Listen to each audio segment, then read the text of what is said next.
petite vidéo pour vous expliquer comment utiliser Animoto. Animoto est un logiciel en ligne qui permet de créer facilement des vidéos. Pour se connecter, il suffit de se rendre sur le site animoto.com. Pour créer un compte, il faut cliquer sur Sign Up, rentrer une adresse mail et enfin créer un mot de passe. Attention, notez bien vos identifiants et mots de passe pour ne pas les oublier. Puis acceptez les conditions et créez un compte. Cliquez sur la case correspondant à votre utilisation. Voilà, votre compte est maintenant créé. Votre travail s'enregistrera automatiquement. Pour quitter le compte, allez sur My Account, puis sur Log Out. Attention, pour vous reconnecter à l'avenir, on cliquera sur Logging et non sur Sign Up. Maintenant, commençons. Vous pouvez vous inspirer d'un modèle existant que vous propose le logiciel ou partir sur une base vierge en cliquant sur Start from Scratch.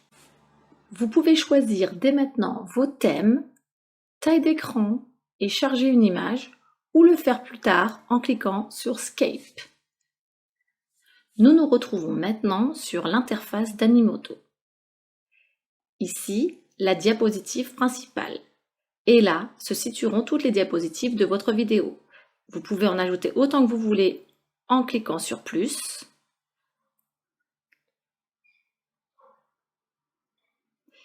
En supprimer en cliquant sur l'icône poubelle ou encore en changer l'ordre en faisant glisser les diapositives. Vous pouvez donner un nom à votre vidéo, en changer le design en travaillant le fond et le style d'écriture, intégrer une musique, changer l'aspect de la diapositive et faire un retour pour annuler une manipulation. À droite, on vous propose une banque d'images et de vidéos avec un moteur de recherche en anglais. Il faudra donc faire votre recherche par mots-clés en anglais. Vous pouvez aussi télécharger des images ou des vidéos en cliquant sur Project. Voici la démarche à suivre. Pour votre book trailer, je vous conseille de charger l'image de la première de couverture de votre livre. Nous allons la récupérer sur un moteur de recherche et l'enregistrer sur le disque dur de l'ordinateur en faisant un clic droit sur l'image, puis enregistrer sous ou Save as si c'est en anglais. On veille à mémoriser le dossier dans lequel l'image va être enregistrée pour pouvoir la récupérer facilement ensuite. On retourne sur Animoto et on récupère l'image pour la charger.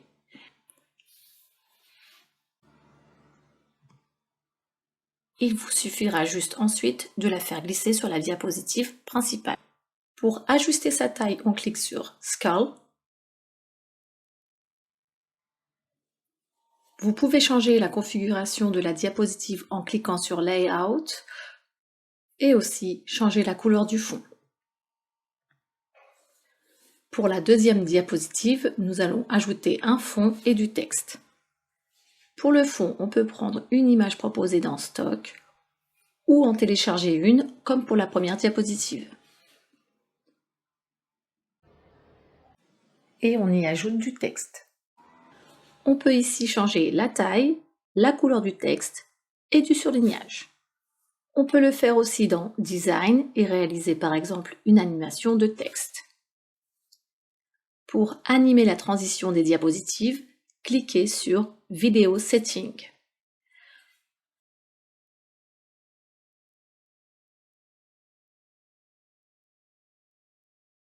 Vous pouvez paramétrer ici le temps de passage de chaque diapositive. Pour ajouter une musique, il suffit d'en choisir une parmi celles proposées en cliquant sur plus ou alors en procédant au téléchargement d'une de vos musiques. Pour visualiser le résultat, on clique sur Play Video. Pour exporter la vidéo, on clique sur Export. Vous pouvez alors l'exporter en la téléchargeant ou la partager ou tout simplement copier le lien. Pour envoyer la vidéo par mail, on clique sur Share, puis sur l'enveloppe Email. On rentre une adresse mail, on y ajoute son nom, son prénom et on envoie. Pour télécharger la vidéo et la mettre par exemple sur une clé USB, on va sur Download. Vous pouvez ensuite ouvrir le fichier ou l'enregistrer sur le support de votre choix. Voilà, vous savez tout. Et maintenant, à vous de jouer! Bon courage et à bientôt!